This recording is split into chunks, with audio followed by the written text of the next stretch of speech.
Hey everyone, it's Squid. Welcome back to my channel. Third time's a charm, and it's going to be a 4 stream day today. We are extremely busy. Uh, I can't even describe how busy the last couple of days have been. Good news, I'm in a lot better mood than I was yesterday. It is worked. The situation has kind of worked itself out. However, however, um, it has worked itself out in the way that I can't use any of my inheritance on our down payment. Um, so um, I have to establish that um, as my own money for 6 months, and then we can refinance. The bad news with that is that was a decent amount of my inheritance that was going towards our down payment, and now it's just money that's sitting there and I can't touch it. So our our mortgage is about $600 more than we were expecting. So if you see me risking it for the biscuit and pushing that banana fund, just mind your business. either contribute or mind your business, because the world's worst grifter has to get to work. So you will see me streaming more. You will see me streaming on many different topics. Not doing the topics that aren't, even though I want to do some that I know aren't as popular, streaming them, doing the more popular topics a little bit more, because this mama's gotta contribute more to her household, because we can't do it on a 1 1/4 income. It's gonna be tight for 6 months ish. So when we did verdict watch today, and we saw the verdict for the Colin Griffith. For those of you who didn't watch, he was found not guilty. I would love to get in touch with a juror anonymously and talk to them about why they made that decision, because I have a feeling if they find out, or when they find out, that the person that Colin Griffith killed in Oklahoma was his father, not just some random person, they might possibly regret their decision. However, at the end of that stream, I had checked Pacer and there was nothing there. And I had said, let me check Pacer because something always comes out when I'm streaming. And guess what? Something came out while I was streaming. So yeah, that verdict is fun. Hey, Dangerous Waves, thank you.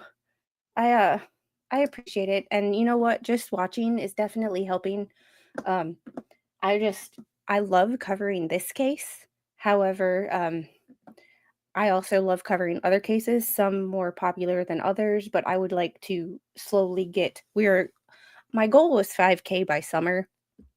Um and it was kind of like a lofty goal where it was like, okay, this is my goal. I may or may not hit it.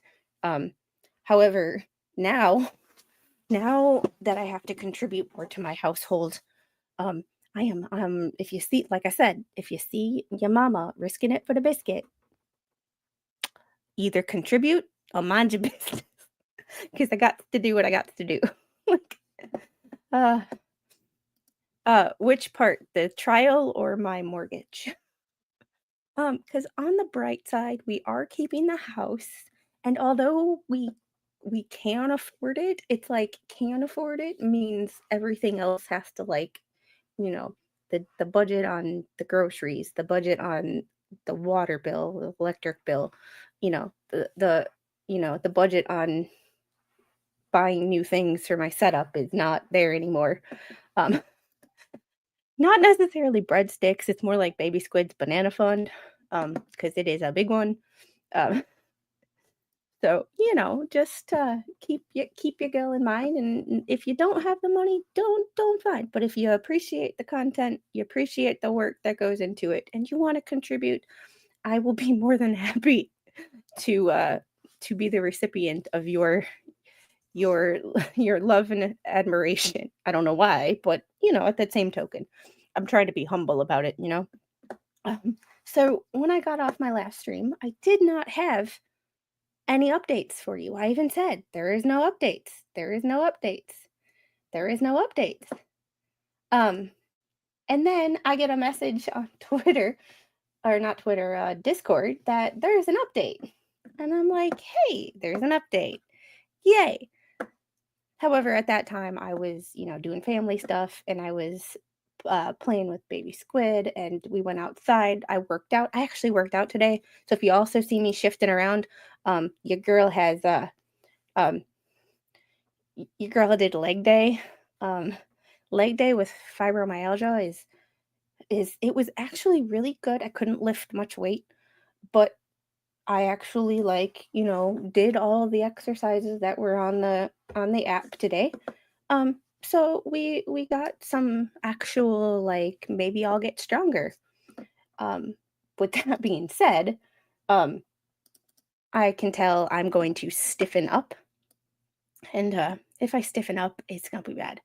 So I do have a stream at 7:30, streaming doing a rewind and streaming the day one of the CNN defamation trial, where they apparently, CNN got exposed. And since everybody knows that I hate legacy media, I think they twist shit, however, on both sides, however they want to, and they don't give you the whole story. I like to see legacy media get exposed. I support geckos taking over the entire government because they'd probably run it better. Yeah. So all this stuff with Trump and you said, a few months ago, I did a few streams on where our government spends money. You said was involved in spending $6 million in Egypt on Egypt's tourism. They spent money on, the NIH spent money on Russian cats, where I think PETA should have got involved because they cut the brain stems of cats and made them walk on a treadmill. Yeah, so our government spends money in ways that do not support anything that we do. But that's another story. With that being said, there is an order from the judge. It does not have to do with the the rebuttal expert, but it does have to do with the motion to compel the production of documents. So we're going to get right into it because your girl's got another stream at 7:30, and I would like to get through this 8 pages in a heartbeat. All right. Jeremy Hales v. John Cook and the rest of, the problem child.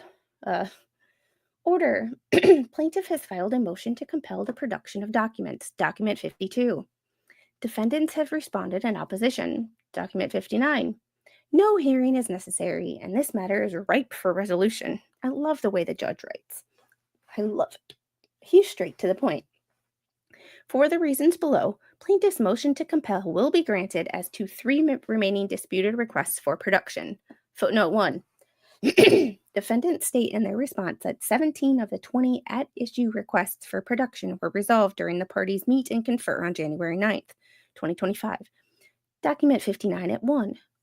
Accordingly, the plaintiff's motion to compel is moot as to those 17 requests for production. On November 12th of 2024, plaintiff served defendants with requests for production of documents. Defendants responded on December 12th, 2024 with a litany of objections.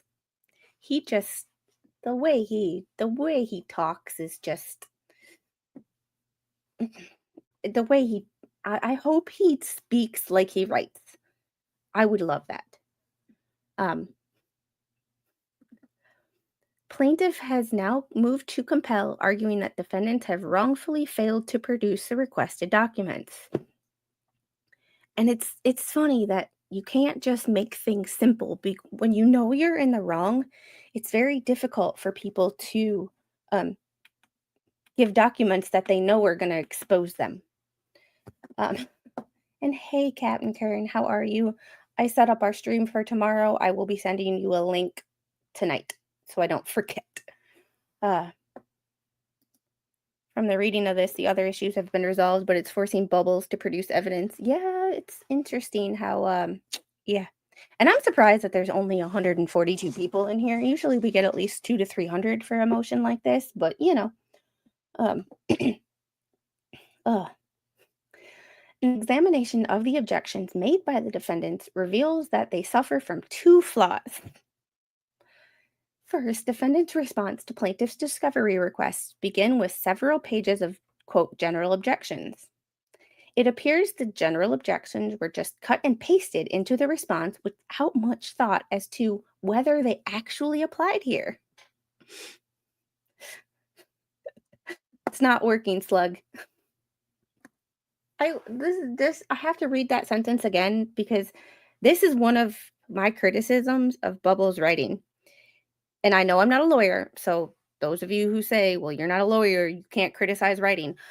I I'm an adult who knows how to persuasive write. I took a persuasive writing class, I took a business writing class, and I medical write. So the way that this is my big criticism is what the judge says here. It appears the general objections were just cut and pasted into the response without much thought as to whether they actually applied here. He just says stuff and he doesn't explain why it is that way, and he doesn't provide facts to back up why he says what he says. He just says it and expects that everybody's supposed to believe him at face value. And I'm sorry, um I like my, you know, my evidence and why. I was that kid that always asked why, and this is a big thing with writing and persuading the judge is you have to explain your case.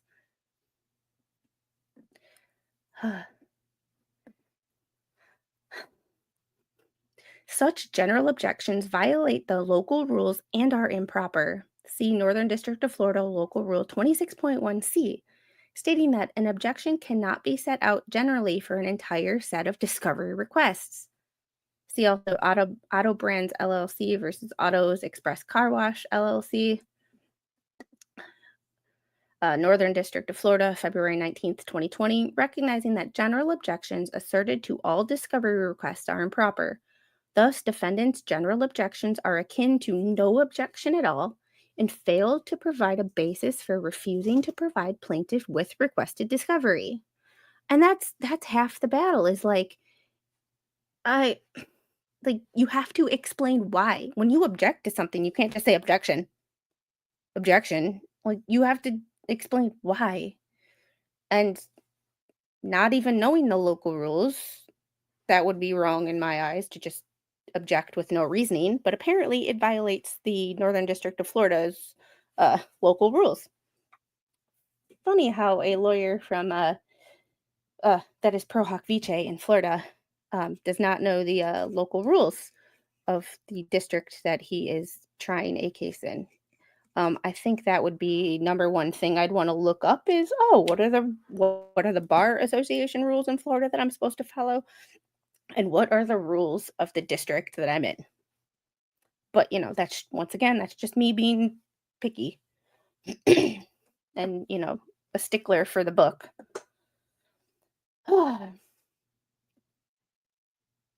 Second, nearly all plaintiffs' discovery requests were met with boilerplate objections by defendants. More specifically, defendants objected to virtually all discovery requests as overly broad, unduly burdensome, and not reasonably calculated to lead to the discovery of admissible evidence.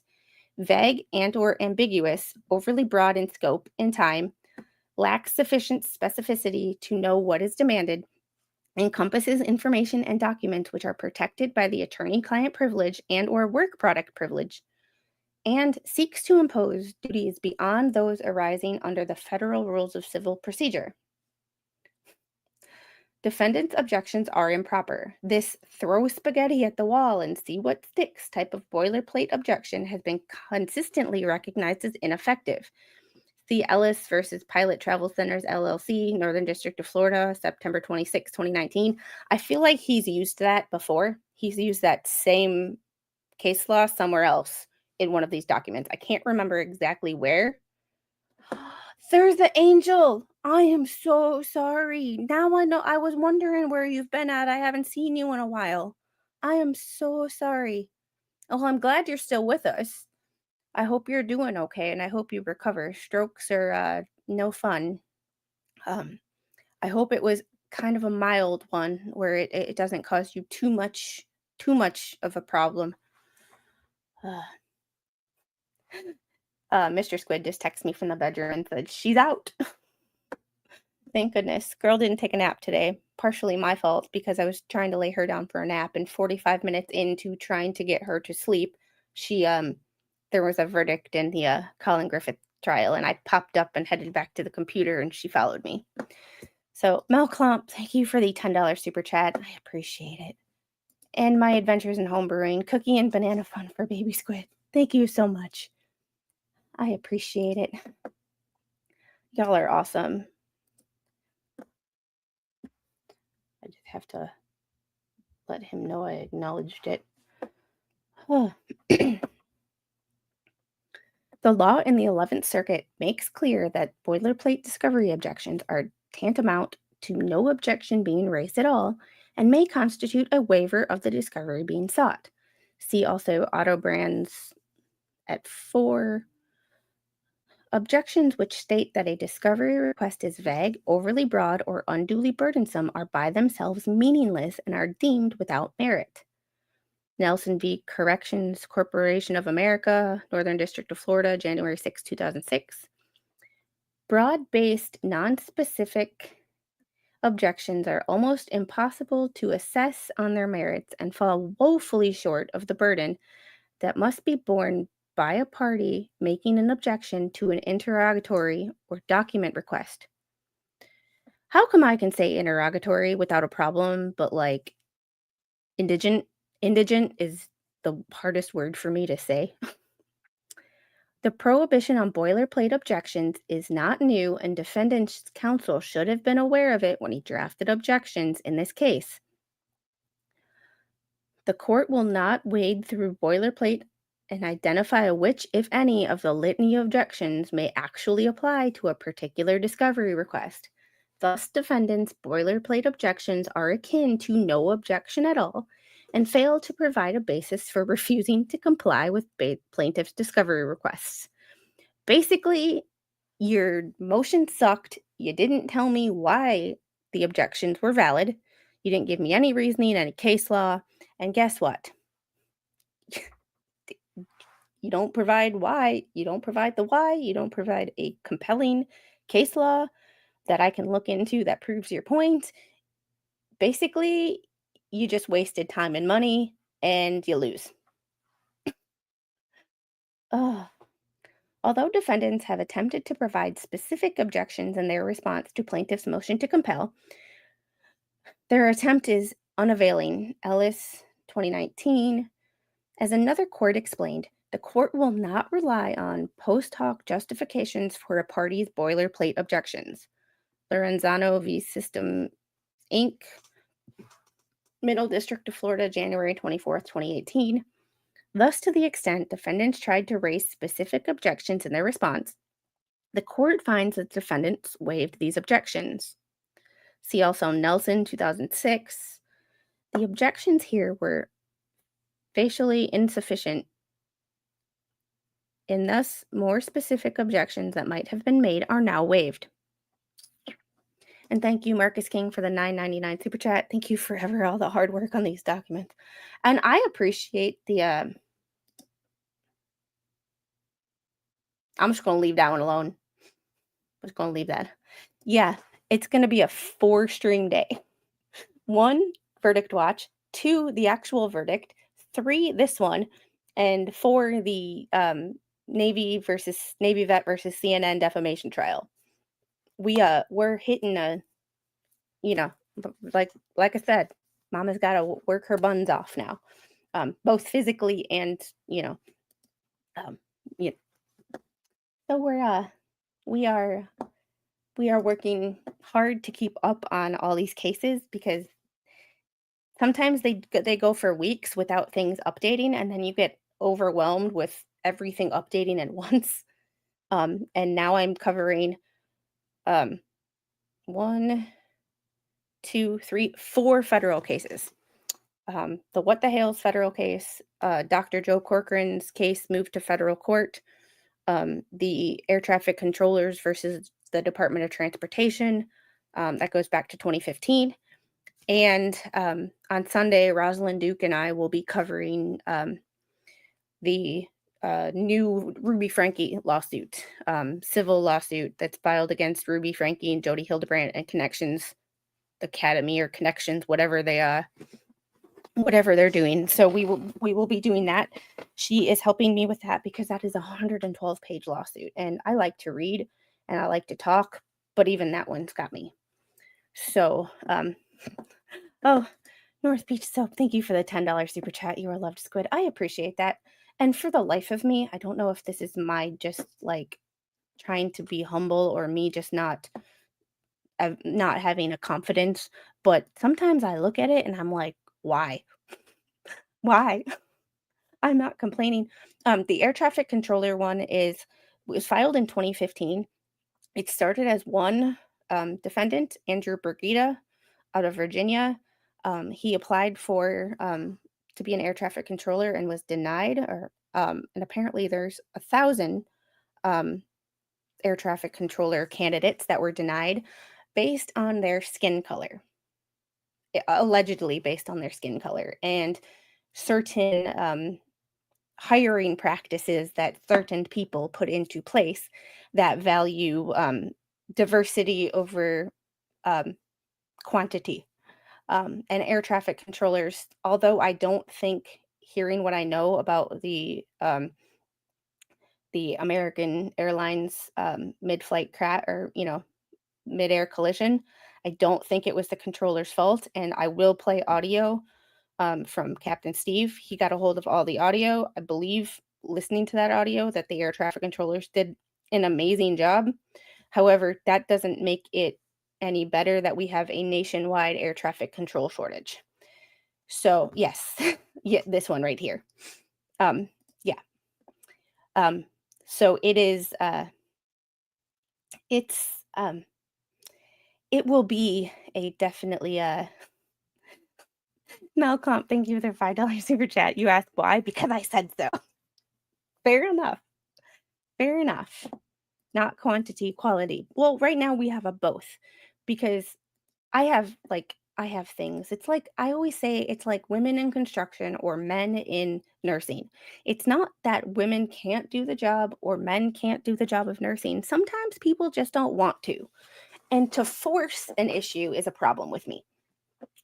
But that's just my personal opinion. To force things based on what you want is not letting natural selection play itself out. People will naturally be drawn to different topics and different job descriptions based on how they grew up. And to force things, to me, is wrong. So, I'm all for whoever wants to apply, but like at a certain point, your restrictions have to be lessened when you don't have enough candidates. So I'm just going to leave this one alone too. All right.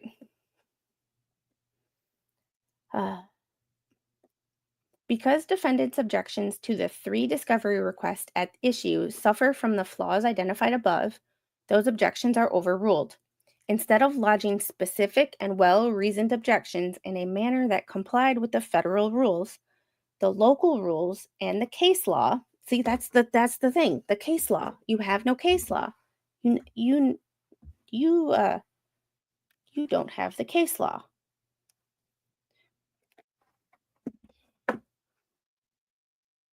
Well, this one's true too, but we'll talk about that on a separate stream. I promise you there will be a stream to discuss everything we everything we think.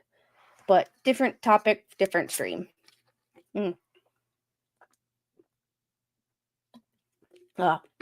This is my current obsession. It's sparkling ice Starburst strawberry. It's my current obsession. And surprisingly, no artificial color, because that's one of my things for this year. Whatever they're called, New Year's resolution. Defendants haphazardly threw out generalized boilerplate objections. It is not the court's job to figure out what specific objections could have or should have been made, and then to rule as if those objections had been made.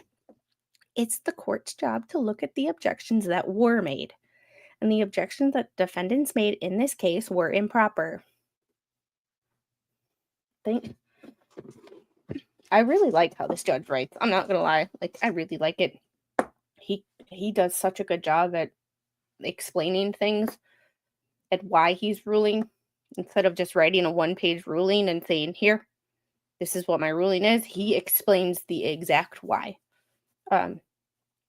I love it. It's a great. I love his writing style. It's easy to read too. Thus, court will grant plaintiff's motion to compel as to the 3 remaining at issue requests for production. Request for production numbers 5, 11, and 12.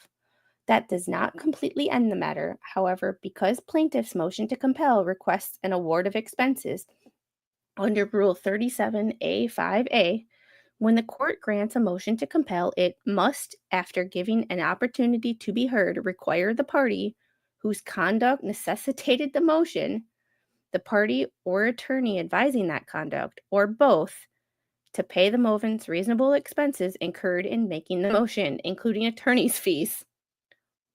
Well, damn. Bruce really lost this one. Federal Rules of Civil Procedure 37A 5A. See also Bachelor v. Nationwide Mutual Insurance Company, Northern District of Florida, November 18th, 2022. Hey! Stating that an award of attorney's fees is mandatory under Rule 37A5A unless one of the exceptions applies. But the court should not order a payment of expenses if, 1, the movement filed the motion before attempting in good faith to obtain the disclosure or discovery without court action, 2, the opposing party's non-disclosure response or objection was substantially justified, or 3, other circumstances make an award of expenses unjust. Federal Rules of Civil Procedure 37A5A. Here, the court has determined that the plaintiff's motion to compel should be granted, but an award of expenses would be unjust under the circumstances. Damn it, Judge. Damn you for being fair. Sorry. My personal opinion got in there.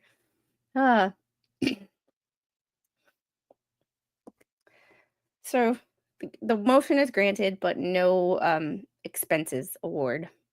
Damn it. You couldn't give us that extra little tidbit of that nugget of haha, Bruce. He's going to spin that into a positive. I guarantee it.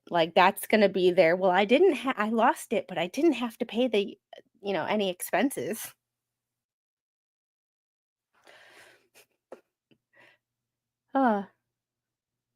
Yeah, but the motion to compel did cost Jeremy Hales, and that's how he's going to spin it. He's going to spin, I can't guarantee, but since he likes to try to spin everything, and they only cherry pick what they show, they're only going to say, well, we cost Jeremy money, so that's a win in their eyes. Yeah.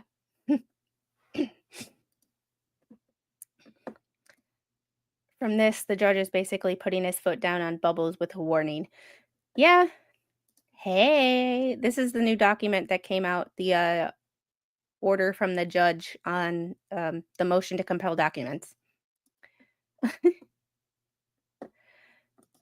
Yeah, it's the timing of the thing and the way that my lender thought that we could make it a gift and fill out some paperwork and have somebody it just, my dad's lawyer said no, and the lawyer for my grandfather's inheritance said no.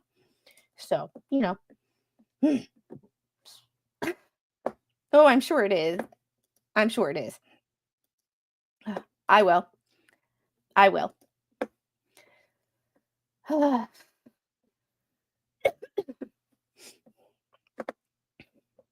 That is true. That is true. All right, let's get back to it. Uh, More specifically, the court believes that the plaintiff's counsel does not have entirely clean hands.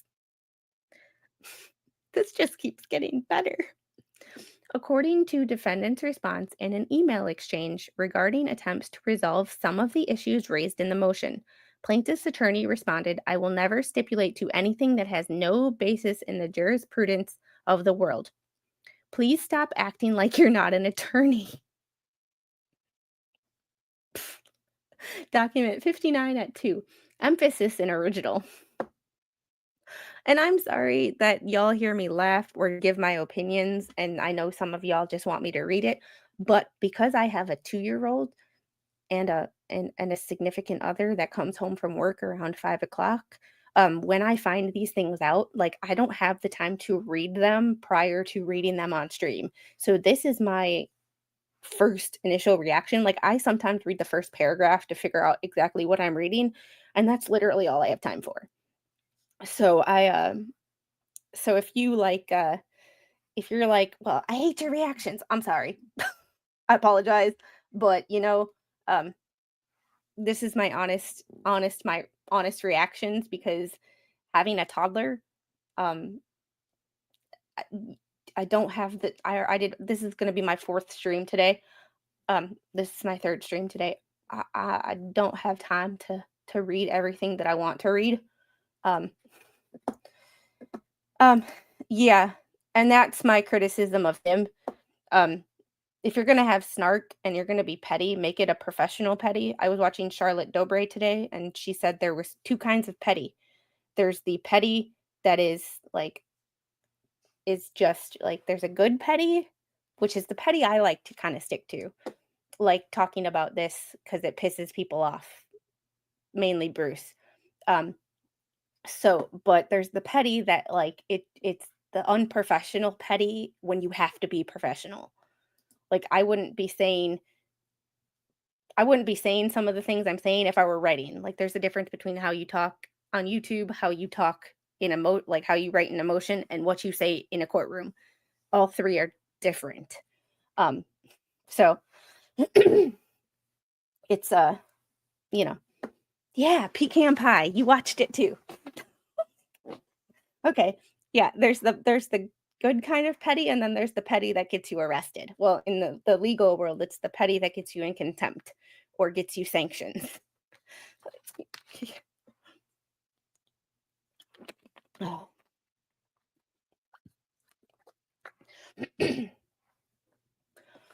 That was an entirely unprofessional response. And it is emblematic of the petty bickering that has permeated this litigation. Yep, I completely yeah, someone got mad at me for doing a side story about the breast milk at the airport. Oh well. Tough shit. Sorry.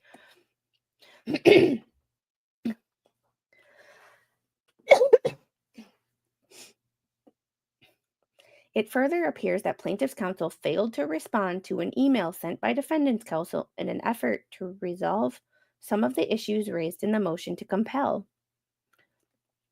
Just as the court will not countenance the lodging of improper boilerplate objections to discovery requests by defendant's counsel, it will not reward plaintiff's counsel for responding unprofessionally to attempts made by defendant's counsel to resolve the issues raised in the motion to compel.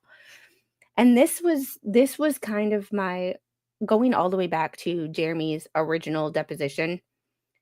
This was my criticism of Randy. And yes, just because I'm not a lawyer and somebody commented this too, you're not a lawyer, you can't comment on legal writings or how lawyers act. It's like, no, bitch, I know unprofessional when I see it. I can understand completely why Randy is getting frustrated and Randy is at his wit's end because Bubbles is trying to push every button. But Bubbles is doing that shit on purpose to get this reaction and get the judge to respond to Randy like this. So it's um so she when I was in boot camp, um funny names, like everybody in basic training for the Navy is known as a seaman, whether you become an airman, constructionman, fireman, or, whether your rating is one of those other things. And there was a girl with the last name Spitz. So for 9 weeks of basic training, she was known as Seaman Spitz. Could you imagine the shit she got from everybody? So, yeah, which is why I don't think Shockett's last response will be well received. Yeah, it was snarky. And I understand completely why Randy, and this is the thing where where some of the What the Hales supporters and I get into a contentious, not so much a contentious thing, but I keep pointing out things that I don't like on both sides. Um, so, um, it's hard to it's hard. I'm walking a line because I'm calling BS where I see it on both sides, and I'm talking about um I don't like things on both sides. I understand, and not everybody, but some people in the What the Hales camp keep telling me, well, there's 3 years of history. There's 3 years of history. I get that, and I get why he's frustrated. But the judge only sees what's in these writings. So if you have unprofessional behavior in your legal filings, that's the judge's impression of you. No matter what has gone off in the 3 years, the state cases, all the um, unprofessional filings, all the vexatious litigation, all the frivolous lawsuits, all this judge sees is like all this judge sees is what's in the filings. And when you put petty shit in the filings, that's the judge's impression of you. It doesn't matter what has happened in the last 3 years as far as the judge is concerned. So as much as I get why everybody is saying that, this is why I'm taking I'm not getting super personal, in the sense of I'm not taking a stand either way. I have leanings towards one way, obviously, based on the information given in these filings. But I call BS out where I see it on both sides, and I'm trying to act as if I were the judge or a jury member. And this is all I'm seeing, and I have to make opinions based on your writings, not the context of 3 years. So, yes, right? Holly, you said it perfectly. You can get angry and be angry, but like the old deodorant commercials say, never let them see you sweat. Yes, that right there. Tony 2A, thanks for the $5 super chat. You can receive a monetary gift during financing that can be used towards your down payment. Yes, but it has to come from the person straight to the attorneys. And the problem is I have it. A check was cut from the estate and deposited into my account, and there's the contentious issue. KU Thunder, how are you? Jen, are you still here? Yeah, I agree. And do you pronounce your name Marcia or Marcia? Because I know both. I know of both. So I just want to make sure that I'm calling you by the right thing. If you don't speak up, people will never improve. And that's true. Yes, this is true too. If the jurors hate the lawyer, they'll hate the client. Marcia? Okay. Thank you. Not that it's one of those things of like you pay taxes on it, and if you regift it, you have to pay taxes on it again. And that's where my the lawyer for my grandfather's estate like no and hell no. So it's if it were like $5,000 or $10,000, it wouldn't be. I don't think it would be that big of a deal. But because it's, and that's where things were lost in translation, and one hand was not speaking to the other, and now after about 6 months, we're going to try to refinance. Hopefully the interest rates will be lower, and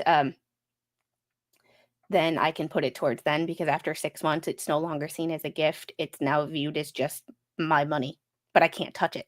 So it's not like I can slowly use that like for extra money. It's, you know, find a wealthy temp donor. Ah, the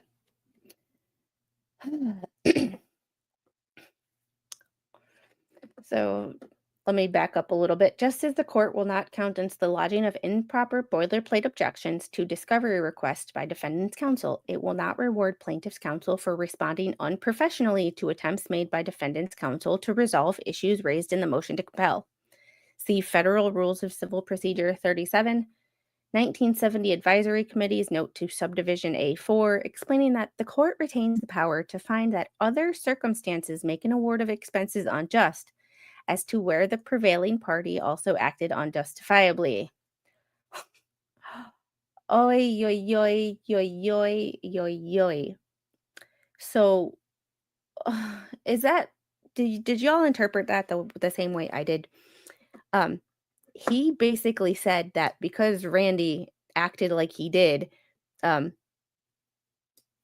he Bubbles doesn't have to pay the expenses. Let's let that sink in for a second. And this right here, if I'm understanding this correctly, the judge pretty much lays it out, but explaining that the court retains the power to find that other circumstances make an award of expenses unjust, as where the prevailing party also acted unjustifiably. She was here earlier and she's fine. She said to make sure, she said it was she's fine.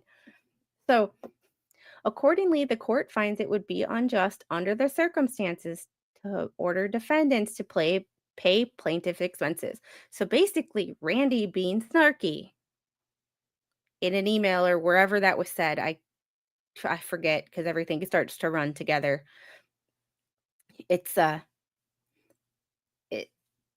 Randy just cost his client money.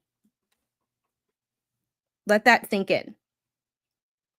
Randy just caused his client money.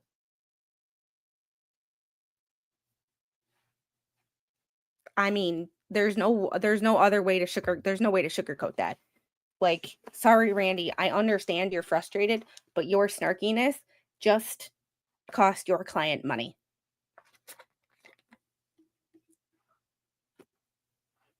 Like, this right here is why I said that he needs to maintain some decorum, even though I understand why he is angry.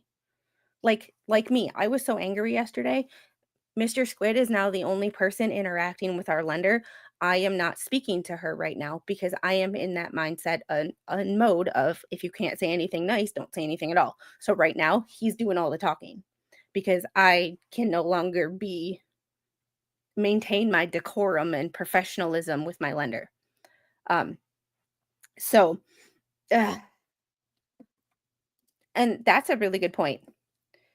Like, yeah, y'all, it costs $0 to hit that subscribe button and tap that like button. I appreciate it. And I know these streams always get a few downvotes from the haters who, if you watch everything I do, even though you don't like me, face it, you're a fan. So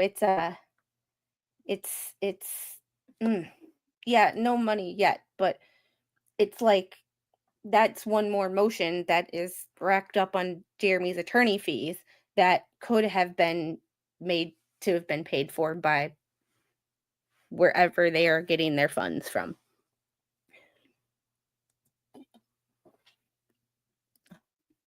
But BBB can get away without everything. It's one of those of like, this was looking so good for Jeremy, and then this last part is just pretty much saying you acted like a shitbag too, and I am here. Like, you are, And hey, Jane's Jungle Safari, how are you tonight? this is just it's one of those, like, this is why maintaining a decorum and a professionalism, even though you hate the person and they get under your skin, this is why I'm convinced this is why, um, Bubbles pushes buttons. This is why Bubbles says shit, this is why he trolls people, this is why he does what he does, because you get this kind of response when people can't take your bullshit anymore, and then you get this. So even though, in my opinion, you suck as a lawyer, um, you still get little wins because you made the other lawyer look like a douchebag. You know, like so it's it's frustrating because I know Randy's a better lawyer than that comment made him out to be, and people are going to be like, "Well, he's frustrated." I get it. But, like, I've watched enough trials and I've read enough documents to know, even though you wanna be a biggest asshole in the world and you wanna just piss people off and be snarky, there's a time and a place, and this is that yeah. Yeah, that's true too, and I'm not denying any of that. It's just one of those, like it's just one of those, like, it's frustrating to me because I'm like, "Randy, you know better. You know better," and he's letting Bubbles get under his skin. Um, and I understand why, so those of you who are like, all of the things, I get it. I so get it. Um, uh, I'm sure Randy's a wonderful person. I'm not impressed with his lawyering. Larry Foreman screams lawyer to me on the other hand. Well, Randy also has had to deal with a lot of bullcrap, and I get it, so I think he's at his wit's end. But if you are at your wit's end, have somebody else write or have somebody else do it. Um, or like go smoke a cigarette. I don't encourage smoking, but, like, do something to calm your nerves or, go hit a punching bag for a few minutes and get your stuff whatever out though. Um oh, I do. Holly, you and I pretty much seem to think the same way in the sense of, like, it's you want it's like what you understand the annoyance that he feels having to write all this crap and having to confer. But, like, I purposely try to get under Bubbles' skin because it's fun. Bubbles tries to get under other people's skin because it's fun to him, and I know because I do it to him. I purposely I'm talking about this topic because he threatened me. I was never talking about this topic before he threatened me, but once he threatened me trying to get me not to talk about it, I just talk about it because I know it pisses him off having this get more attention. So, that's the sole reason why I talk about it now. It is interesting, but the sole reason why I am on top of it is because I know with every motion I read and I get out to the public, um, it pisses Bubbles off and it makes me laugh every time. It's how I get my kicks. I'm 66. So, you know. For reasons above, it is ordered that plaintiff's motion to compel the production of documents is granted in part to the extent that the defendants must within 14 days of this order, produce to plaintiff any non-privileged documents within their possession, custody, or control that are responsive to plaintiff's request for productions number 5, 11, and 12. Plaintiff's motion to compel the production of documents is denied in part as moot regarding plaintiff's request for production that defendants have responded to. Requests for production numbers 1 through 4, 6 through 10, and 13 through 20. Done and ordered this 5th day of February 2025, Zachary Bolitho, United States Magistrate Judge. I think overall this is a win for Jeremy, but the judge laid the smackdown on everybody involved. Overall, like, the fleas are going to spin this as a um the fleas are going to spin this as, well, we didn't have to pay his expenses, we cost him money, and he got told off. He got told to stop being petty. See, we told you he was being petty. That kind of stuff. It's, you know, thanks, Key Thunder. So, yeah. Oh, yeah, they already destroyed all the documents. Yeah, this is what I'm interested in, because that right there is, you can line up where the signs were placed with the GPS data. And the GPS data can't be deleted because it comes from the manufacturer. So, and the cell phone data comes from um the carriers. So, yeah. All right, on that note, it is 7:22. I am redirecting to myself tonight because we are doing the day 1 of the um Zach Zachary Young versus CNN, because I love to watch CNN get smacked down and get have some accountability. I'm big on accountability. So people actually being held accountable for their actions is quite rare these days. Um, so I would love to see it. And we're going to start that on Night Court in about 7 minutes. So I'm going to redirect to myself tonight. For those of you that want to hang out with me over there, I'd love to see you. For those of you who want to go elsewhere, that is your prerogative, and I appreciate you being here while you were here. Just a heads up, tonight's stream 7:30, the trial. Tomorrow 1:30, Captain Kurt and I are doing part 3 of Tessa's story. This is probably the most personal case, and the whole reason I started my channel is to figure out with past cases what went right and what went wrong. Tessa is Captain Kern's daughter, and she was tragically unalived by her significant other in 2022. And he did not get the justice that her family thought he should. And we discovered last week, we're going through all the documents order by order, or date by date as they came out, um, I've been able to get from the state of Nebraska, thanks to Sir Frank Otter. I don't know. I don't know. I know they lost, but I don't know everything involved. So we will definitely, that's part of the reason I wanted to watch it, was I didn't get to watch it live because I was doing other things. So we're doing it 1 day a week, 2 to 3 hours tops. And then we will but we're watching it on like 1.25 speed so that we get through it faster. So that'll take us a couple of months to get through. So we will definitely get there. But I will see you guys on the next one. Oh, I was talking about schedule. Friday morning, I'm starting to read the FAA lawsuit. Saturday morning, I am doing a weekend update where I'm just going to give snippets, 2 minutes, 2 to 5 minutes a piece on the cases I'm covering that can't hold a stream by themselves, but require a little bit of updating. There's updated paperwork, there's updated timelines, there's new stories, things like that.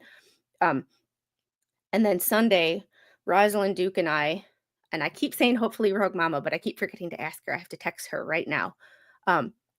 At 4:30 Eastern on Sunday, we are starting to read through the Ruby Franke lawsuit. Ruby Franke, Jody Hildebrandt, and connections are being sued in civil court. I can actually read through this one because it has nothing to do with the heinous things that they are in prison for right now. So it won't trigger my mama bear mode. However, it is a 112-page lawsuit, so I am getting help with reading that one because it is long and it will take us a couple of weeks to get through. So, and you know what? Like I said, I appreciate the hit the button, the sharing of the streams. We are trying to get to 5K by summer. What is this judge kindergarten teacher bubble strategy? It must be I'm the biggest idiot, piss off everyone until they screw up. Come on, man. It seems to be his MO. Like I can't even say it's not. That seems to be what it is. Flash fan, just the reading of the document. We are going to redirect over to the what they are the Zachary Young trial. I am going to redirect you, and then I am going to the little mama's room, and I will be back. So, Flash fan, eat and sleep. Do you do anything else? Eat, sleep, and study. Eat, sleep, and study. Yep, I'm redirecting to myself tonight, which is always an interesting time, and hopefully everybody makes it there. So I will see you guys over on the next one. Make sure I don't miss any super chats. That's a weird thing for me to say still. I appreciate every single one of you. I'm going to go grab some lip balm too. Y'all yeah, and that's one of the reasons that we all call him that, because it pisses him off and it's funny. But the good thing about it is I'm not a lawyer, and I don't have to abide by the federal rules of civil procedure or the bar association. So I can do what I want to a point. Gingras isn't much better, but yeah, I agree with you. All right. Y'all have a great night, and I will see you guys over there. Bye.